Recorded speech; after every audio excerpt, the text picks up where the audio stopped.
anointed the eyes of the blind man, said unto him, Go wash in the pool of Siloam, which is by interpretation sent.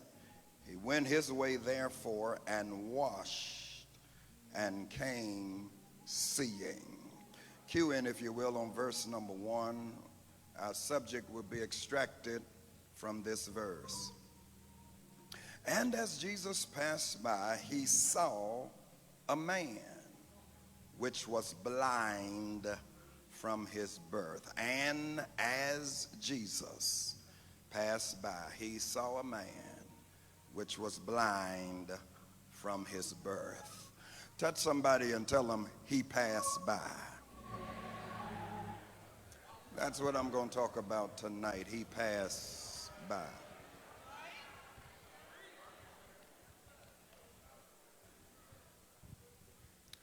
This text tonight is an awesome illustration of the goodness of Jesus. It is in this text where we are introduced to a blind man. This man is blind, but he came in contact with a man named Jesus. And after coming in contact with Jesus, this man's situation has totally changed. He is no longer blind. As a blind man in John chapter 9. In fact, John has been kind enough to tell us that the man is born blind. But he has an encounter with a miracle worker named Jesus. And his testimony has now changed as a result of this encounter. His testimony now is, whereas I once was blind, I am now able to see. Brothers and sisters, this is quite an intriguing text to me, and the reason I am intrigued by this text is because of how it all happened. Normally, when you see a person who is the recipient of a miracle from Jesus, it occurred because they did something to get his attention. You remember those 10 lepers in Luke chapter 17 who saw Jesus from afar, and the text says that they lifted their voices and they shouted, Master, have mercy on us. Jesus told them to go and show yourselves to the priest. They went to show themselves to the priest, and the text says, as they went, they were healed, but they were healed only after they did something in order to get his attention. You remember that woman in Mark chapter 5 who had an issue of blood. The text tells us that she pressed her way through the crowd and she touched the hem of him. She touched the H-E-M of the H-I-M, and her situation changed, but it only changed after she did something in order to get his attention. You remember that paralyzed guy in Mark chapter number 2 who had 4 buddies who put him on a cart, carried him to the house, couldn't get through the door, so they went on the rooftop. And Dr. Johnson, they tore open another man's roof, let the bed down to where Jesus was, and Jesus healed that guy. I know he was healed because I watched him when he went in the house. The bed was carrying him, but I kept watching him until he came out of the house. He was carrying the bed. But it only occurred after they did something to get Jesus's attention. Ladies and gentlemen, in this text, we don't see anything that this blind man did. He does not raise his voice and said to Jesus, have mercy on me. He does not go through a rooftop. He does not press his way through a crowd to get to Jesus. But this guy happened to be the recipient of a miracle from the Master simply because the Lord passed by. We don't see his faith on display. And we know that faith is important. We know that faith is significant. And if you read around verse 32, it will tell you that the guy was not even saved. He was not even a follower of Jesus. He didn't even know who the man was. He did nothing. He said nothing. But this guy became the beneficiary of the beneficence of Jesus simply because the Lord passed by. I'm about to shout if I have to shout by myself, because my mind is going back down memory's lane. And I'm thinking about the many blessings that have been afforded to me. And I had nothing to do with the blessing. I'm thinking about the time that I was bad, but he was good. I'm thinking about the time when I was wrong, but he was right. I'm thinking about the places that I went that I should not have gone, and the things that I said that I should not have said, and the things that I did that I should not have done. And I was in places and the Lord was not even on my mind, but I'm glad that I was still on his mind. He blessed me, and I had nothing to do with it. And there's no need of y'all looking at me funny, because I'm not the only one in this room that went to some places and did some things and said some things that I should not have done or said, but the Lord took care of me despite of my sins and my faults. Is there anybody here like me that can give God praise? That even when I went to bed and didn't say good night, he said good morning.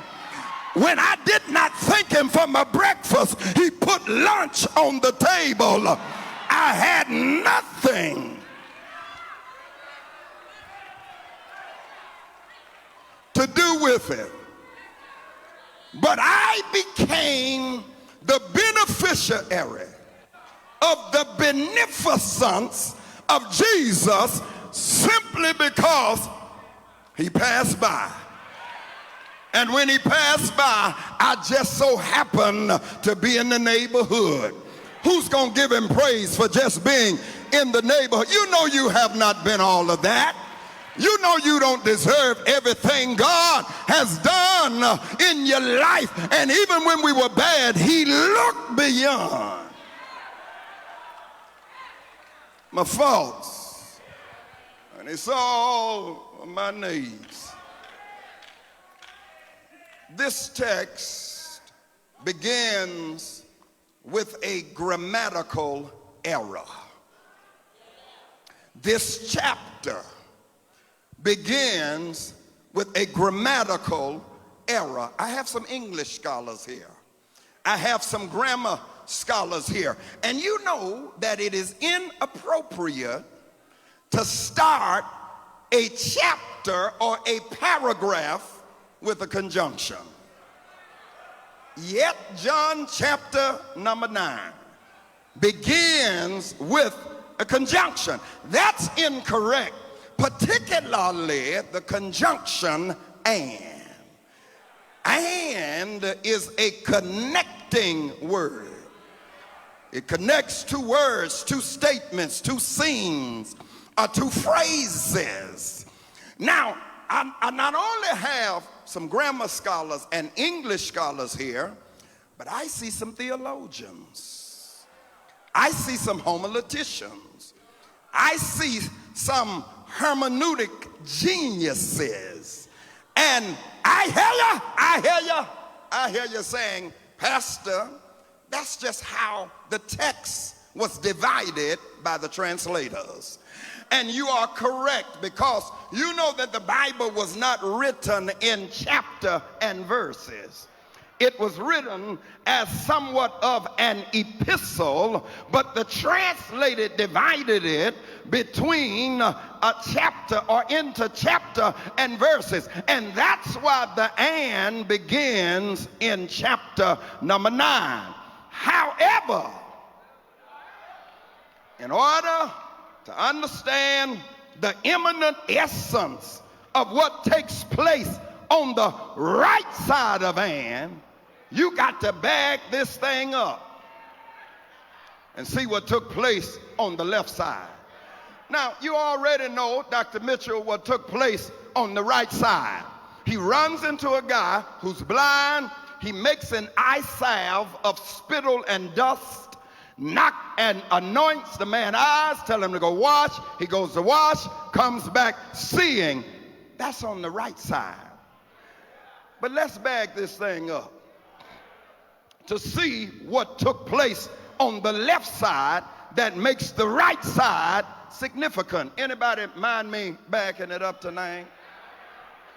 On the left side of and, in chapter 8, Jesus is in a dispute with the Pharisees and religious leaders. These religious leaders had a problem with the deity of Jesus. They could not believe that this carpenter's son is actually the Son of God. They could not believe that this boy, who was raised in the ghetto of Galilee, a little place called Nazareth, is actually the Son of God. They could not believe that this boy, who had an African connection, he spent at least 2 years in Egypt. They could not believe that this is the Son of God. Y'all didn't feel that? They could not believe that this beautiful black baby boy who was born on the backside of Bethlehem in a barn is the Son of God. They could not defeat him with their voice. And they're just like people is in that when they cannot defeat you with their voice, they're ready to resort to violence. They picked up stones. Y'all know the story. And they prepared to stone Jesus, but Jesus said, I'm not here to fight. He made himself invisible, made his way through the crowd. He got away. And the end of chapter 8, verse 59 says, and so passed by. You get to chapter 9, here's the conjunction. And as he passed by. Y'all dozed on that. Let me try it one more time. On the left side in chapter 8, He's in a dispute with the religious leaders and the Pharisees, and they could not believe that this was the Son of God. They couldn't defeat him with their voice. They were not articulate enough. They could not elocute. They could not reason with him, and when they could not handle him with their voice, they were ready to resort to violence. They could not handle him with their words. They're ready to go to war. But Jesus said, I'm a lover, not a fighter. And he got away from them, made his way through the crowd. Verse 59 of chapter 8 says, and so passed by. You get to chapter 9, that's the conjunction and as he passed by, Jesus shows up in a neighborhood in chapter 9 because they ran him out of that neighborhood in chapter 8. They didn't want him in chapter 8. And so he runs into chapter 9. I've come to Memphis tonight to the Frank Ray Conference to tell anybody in here, if you don't want him in your neighborhood, send him to mine. If you don't want him in your church, let him come to mine. If you don't want him in your home, he's welcome in my home. Is there anybody who feel like I feel? Because I need a miracle. I need a breakthrough. I need deliverance. And whenever he's in the neighborhood, my blessing is on the way.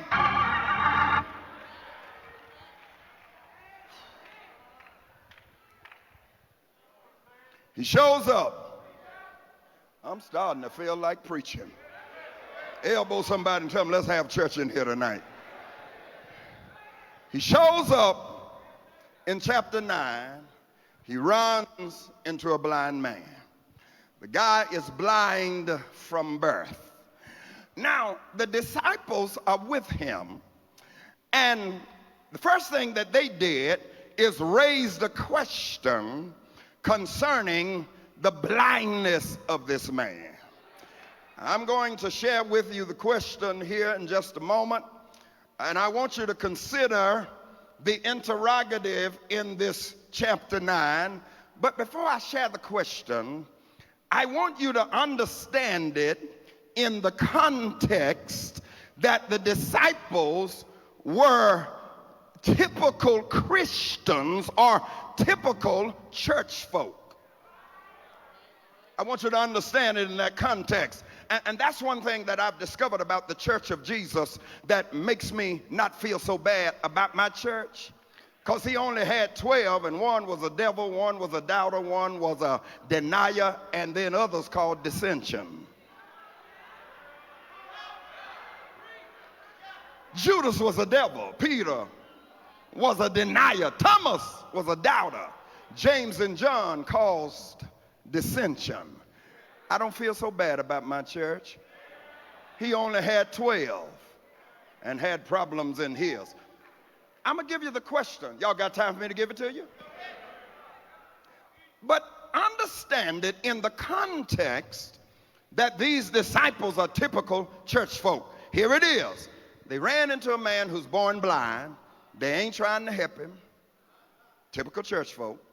They're not trying to assist him. Typical church folk.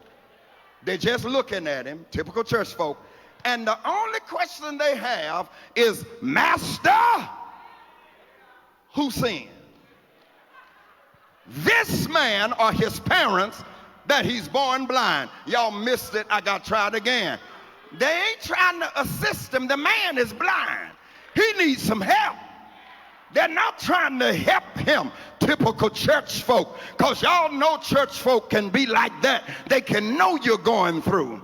They can know you're hurting. They can know that you have a need. And they'll say, I'm praying for you. When the answer to your prayer is in your pocket. They ain't trying. I feel like lifting him up tonight. They ain't trying to help him. The only question they have is, Master, he's a blind man. What did he do? He had to do something. Because folk typically believe that when you're going through, it's because you did something to cause it. I ought to have about 55 folk here that know you ain't got to be doing nothing wrong for the devil to show up at your address. Shake somebody's hand and tell them you ain't got to be doing wrong for the devil to get on your track. Master, what did he do? It was a common belief in antiquity, particularly Jewish antiquity, that when a person was a rank sinner, it would be manifested in your anatomy or the anatomy of your offspring. Your child will be born blind or lame or have withered hands. Now, I'm glad that ain't the truth, but they believed it.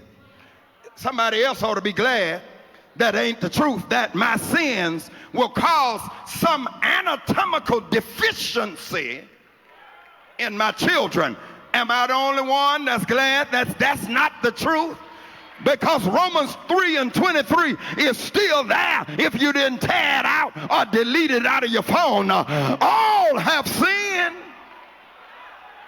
And I'm glad, Dr. H.B. Charles, that my sins did not cause some anatomical deficiency in my children, because I've done so much wrong until my children would have been born blind, crippled, and crazy, because I have sinned. And ain't no need of y'all looking at me all cockeyed, cuckoo, and crazy as if you have not messed up.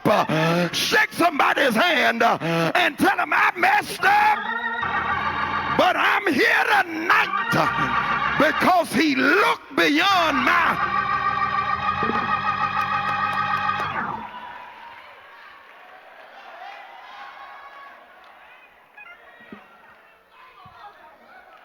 They believe. I feel like lifting him tonight.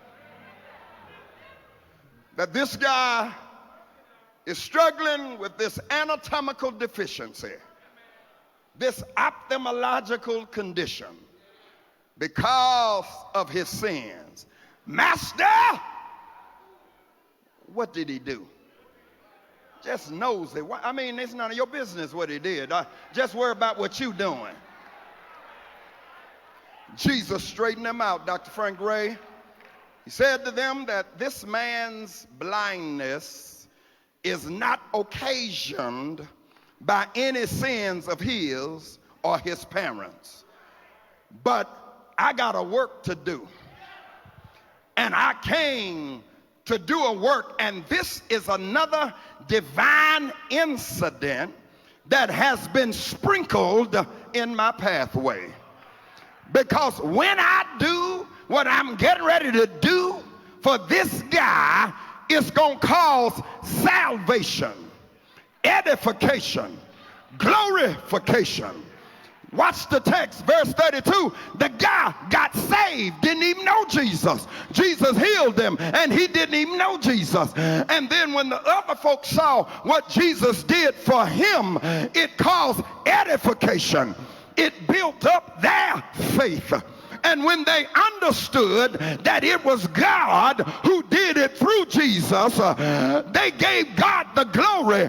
That's glorification. And you ought to never let God do something for you or for somebody else without you giving him glory.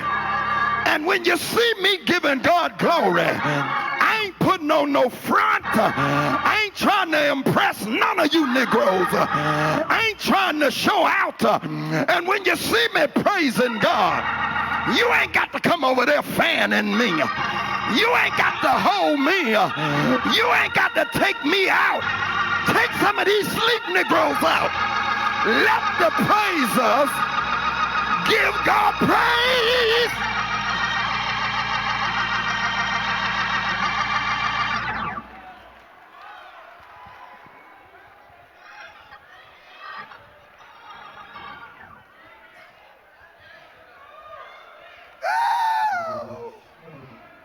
Because I know he's been good to me.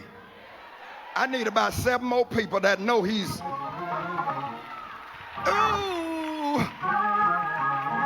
I got to calm down. Jesus said it's going to cause salvation, edification.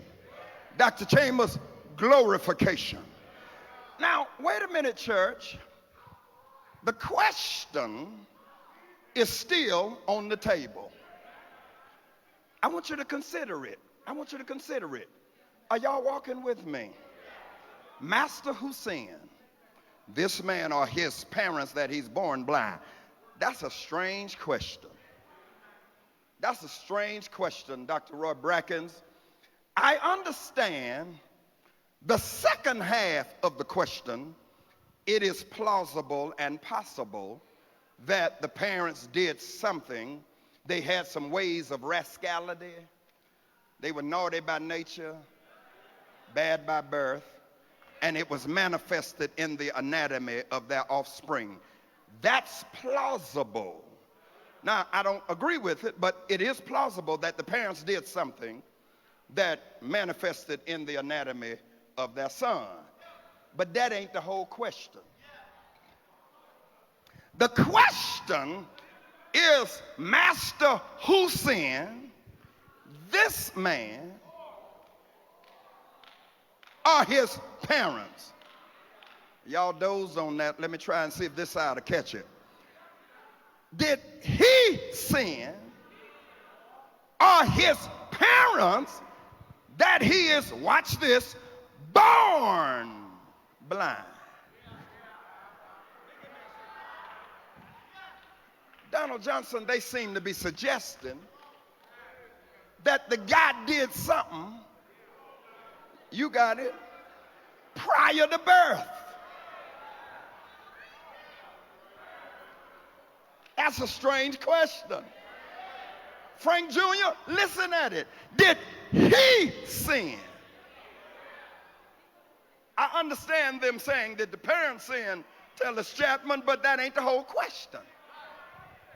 Did he sin or his parents that he is born, help me, honey child,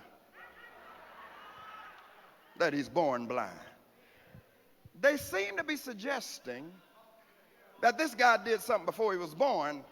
Maybe they are suggesting that he did something behind that thin layer of cutaneous tissue called the womb of his mama. I don't know.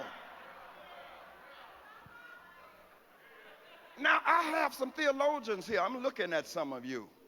And you're smart brothers. You're smart sisters. If he did something prior to birth in his mama's womb, y'all help me. What did he do?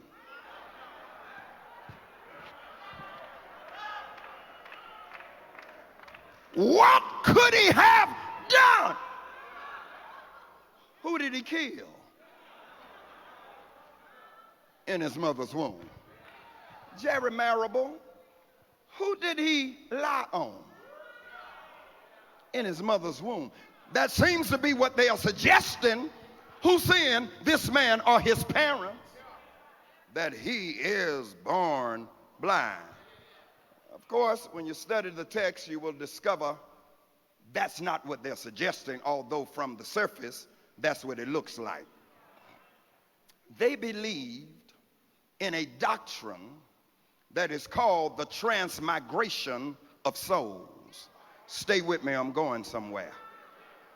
This doctrine would suggest that if you were a rascal in your life, but you died before you had time to serve out your punishment, then your soul would wander until it could find another body to serve out your punishment in another body. That's what they believe. Now, I don't subscribe to that, but that's what they believe. So they are saying, in essence, what did he do in a former life that caused him to be born with this blindness? Jesus straightened him out and said, no, it has nothing to do with that. I just have a work to do. And I love the compassion of Jesus. I'm headed to the runway. I love the compassion of Jesus because here's what he does. He does not judge the guy. The guy's not even a follower. He doesn't even know Jesus. He's not even a Christian. He ain't saved, sanctified, filled with the Holy Ghost. His faith is not on display, because what Jesus shows us is that whether you have faith, I still have the power. Now, I know faith is essential. Touch somebody and tell them faith is always essential. We walk by faith and not by sight.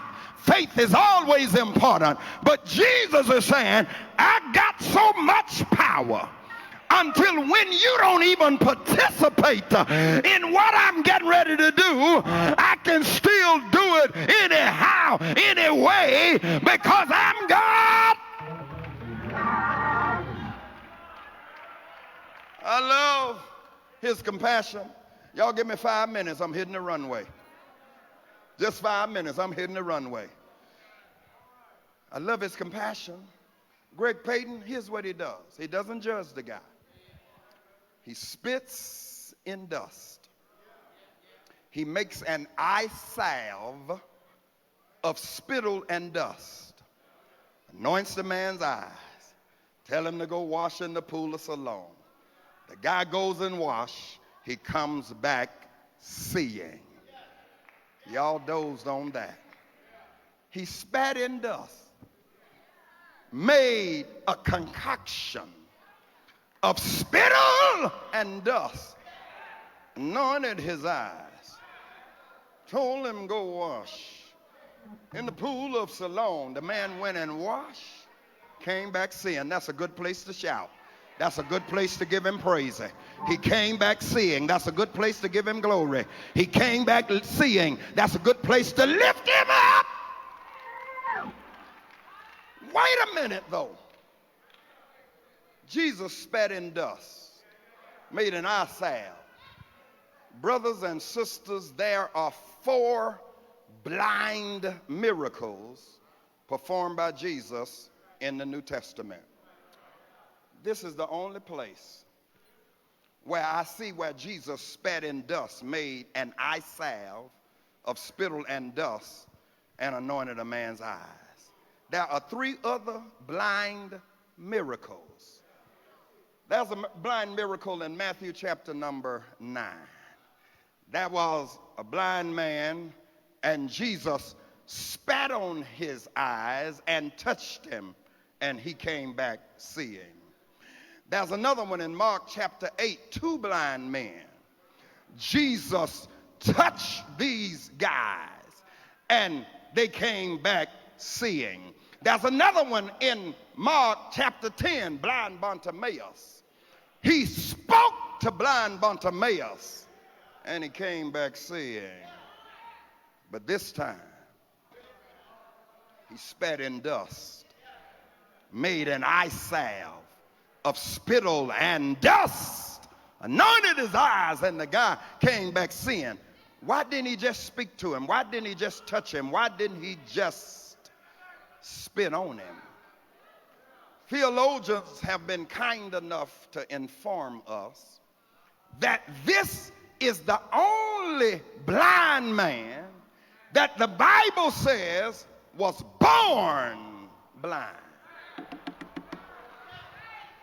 All of the other ones obviously went blind. Come here, you ain't feeling me. You remember that one guy Jesus healed, and he said, what do you see? He said, I see men, and they're walking as trees, which means that he know what a tree looked like. Because he wasn't always blind. This is the only place, I'm about to get out of here now, that the guy was born blind. One theologian said that it is possible that Jesus spat in dust because the guy being born blind, he had something missing in the eye. Jesus had to go back to the source of man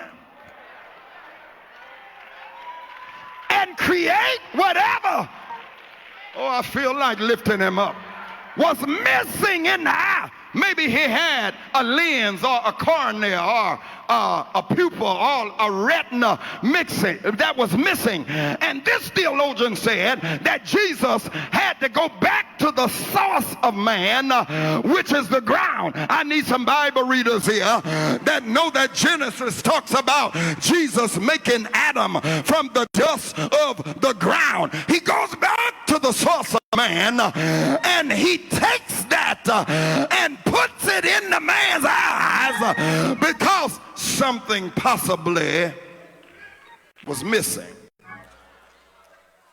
I have one more question, Dr. Frank Ray, and I promise I'm done. Why did he spit in dust? He could have used olive oil. He could have used water. Why did he spit in dust to put in the man's eyes? I believe that he spat in dust because he wanted to take some of himself and put it in the man's eyes. Come here, church. It's called DNA. Whatever is in you is in your spit. I hear you, brother. That child ain't mine. My hair nappy, that child's hair is curly. I'm dark-skinned, that child light-skinned. They take you to the doctor, and the doctor tell you, spit. We're going to see who the father of the child is.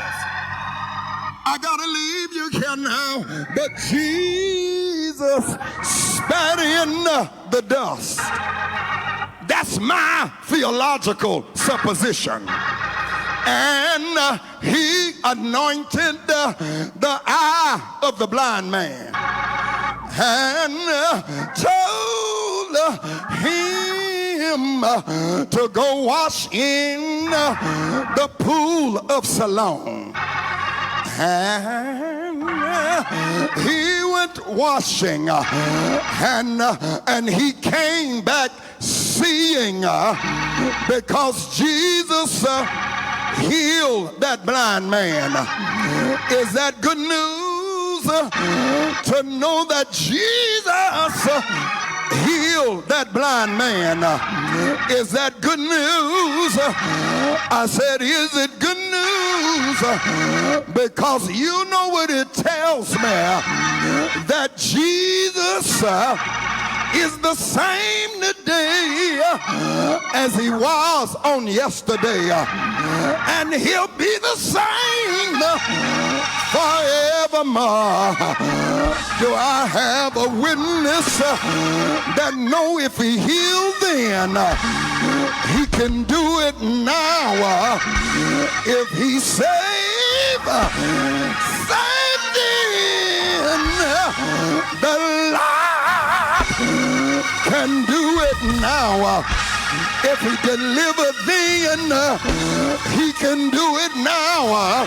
Somebody ought to give him praise, because he healed that blind man. Shake one neighbor's hand and tell him, neighbor, he healed the blind man. And the blind man's testimony has now changed. I once was blind, but now I see. But not only is that his testimony, but that's my testimony. Am I the only one in the room that's got that same testimony? I once was blind, but now I see. Amazing grace, how sweet the sound that saved a wretch like me. I once was lost, but now I'm found. Blind, but now I say, ain't God all right? He healed that man. But do you know when it happened? It all happened when he passed by. The man did not call him. The man did not know him. The man did not believe in him. But the Lord passed him by. Is that good news? I said, is it good news to know that all he has to do is pass by? I know what I'm talking about, and I believe that the Lord is in the neighborhood right here, right now. Is there anybody here? Come on, y'all, let's ride now. In New Salem tonight that know that Jesus is in the neighborhood. Come on, shake one neighbor's hand. Come on, everybody. Shake it, shake it, shake it. And tell them, neighbor, the Lord is in this house. He's in the neighborhood. I feel him in my hand. I feel him in my feet. Is there anybody that feel like I feel? Do you feel his presence? And you know where the Spirit of the Lord is, there's liberty. Ain't God all right? Somebody gonna get a breakthrough. Who am I talking to in here? Somebody gonna get delivered. Somebody gonna get saved. Somebody gonna get a miracle because the Lord is in the neighborhood. He's passing by. Now this guy did not open his mouth and he was still healed. I wonder if you would just open your mouth. I wonder if you would use your faith, if you would stretch out your hand, if you would open your mouth, if he healed that guy and the guy didn't do anything. I sure believe if you open your mouth, if you have faith, the Lord will answer your prayer. Come on, everybody, open your mouth. He's in the neighborhood. Open your mouth and say, pass me not, oh gentle Savior. Hear my humble cry while on others thou art calling. Please don't pass me by. Do I have a witness that know he won't pass you by? Come on, touch one neighbor. Come on, tell him, neighbor, the Lord will make a way somehow. Tell him, neighbor, the Lord will do it for you. Won't he make a way? Won't he make a way? Won't he heal your body? Won't he open doors? Won't he pay your bills? Won't he dry your eyes? I got one question and I got to get out of here. I've held you too long. I got one question that I got to ask. The Frank Ray Conference in Memphis, Tennessee. Y'all don't mind, can I ask you my question? Won't he do it? Won't he do it? Yeah. If you know he will, throw your head back. I know I got some hoopers in here. Where are my hoopers at? Throw your head back, stick your chest out, and shout yeah! Shout yeah! Shout yeah!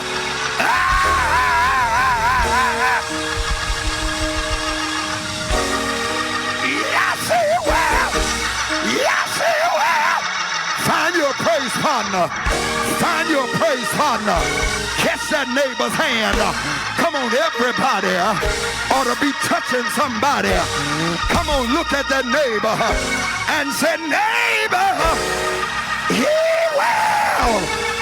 He will. Yeah.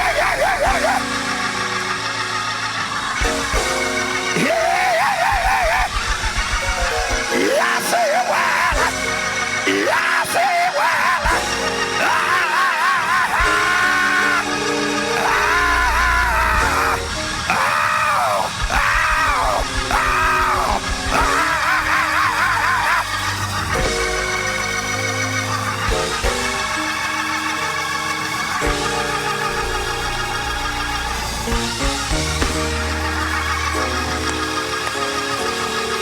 Just tell somebody he's in the neighborhood. Come on, tell him.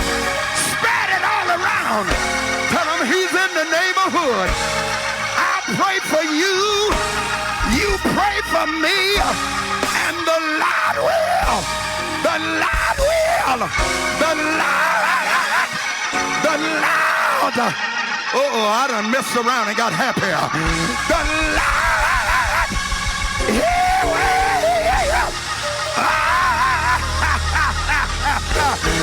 Yes, he will.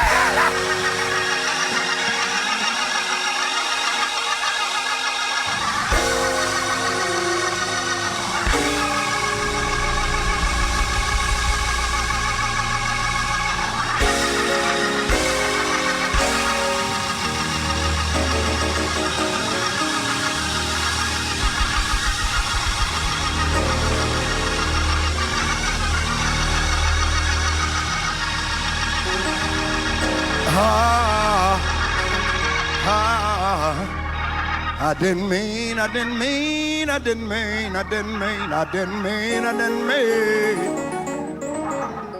Oh, y'all, this long tonight, but I feel the fire burning.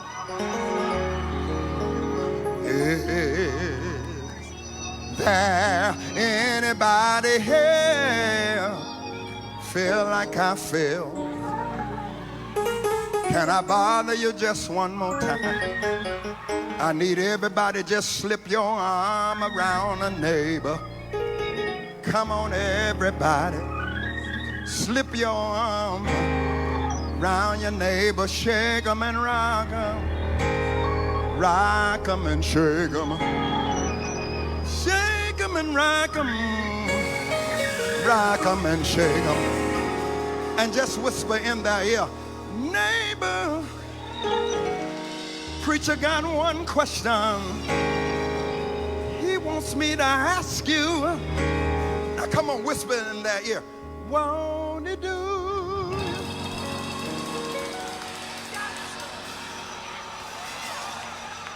What did they say? Ask him again. Won't he do it? Well, give him the remix.